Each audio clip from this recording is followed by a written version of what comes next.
হাটে এসছি, ছাগল বেচা কিনা নেই, একদম বাজার ডাউন। এক সপ্তাহ পর থেকে বেচা কিনা আবার পূর্ণ দমে হবে। যত ঈদ আসবে তত বেচা কিনা বেশি হবে। আমি নিয়ে আসছি 8টা, 2টা বিক্রি করছি আর 6টা আছে। আমরা কুরবানির সামনে দুটো ছাগল কেনার জন্য এসেছি। ভালো মতো দেখাশোনা করে বাজারে স্বল্প সীমিত দামে ছাগল পাওয়া যাচ্ছে। এখন 2টা ছাগল, বড় বড় খাসি ছাগল 2টা 21,040 টাকা কেনা হয়েছে। এখন হাট ফুল জমজমাট, এতে কোনো ত্রুটি নাই। এখন থেকে সব ক্রেতা ভাই বোনেরা সবাই আসছে এখানে ছাগল ক্রয় করার জন্য। ছোট বড় সব রকম ছাগলই পাওয়া যাচ্ছে, স্বল্প সীমিত দামে সবাই কিনতে পারবে। আমরা লক্ষ্মীপুর থেকে আসলাম। আমাদের এখন হাটে বেচা কিনা কম।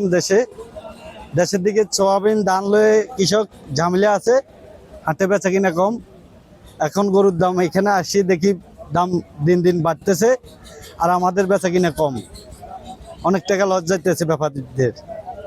এখন আমাদের হাটে বাধ্যগত কিনতে হয়, খরচ দিয়ে আসি যখন হাটে কিনতে হয়।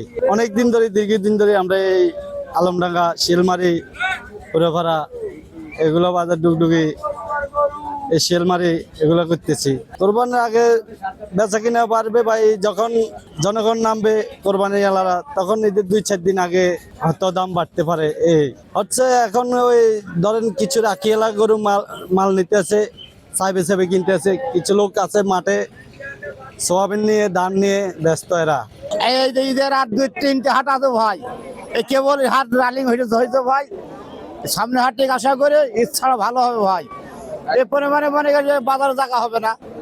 যে পরিমাণ ছাগল গরু জটবে, বাইরে ব্যাপারে আসবে, খাওয়া দাওয়া করবে। এই যে আমাদের হোটেল, এখানে মোষের গোশ পাওয়া যায়, গরুর গোশ পাওয়া যায়।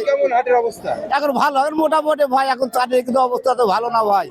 এই বৃষ্টি কারণে মাঠে মাঠে ধান টান আছে, তারপরে একটু জমজমা হয়েছে। সামনে হাটের থেকে কত হাটের দিকে আর কি হাটটা একটু ভালো লাগবে ভাই। আমরা তো ব্যাপারী মানুষ, এবার গরুর দাম বেশি। এখন কোরবানি এলাকা নামতেছে না, গরুর দাম বেশি, খরচা করতে পারছি না ভাই। গরুর লস আইয়ে ভাই, বেচা কিনা নাই ভাই। কৃষকের দাম সোয়াবিন সব যাইতেছে ভাই, হাটে উঠতেছে না।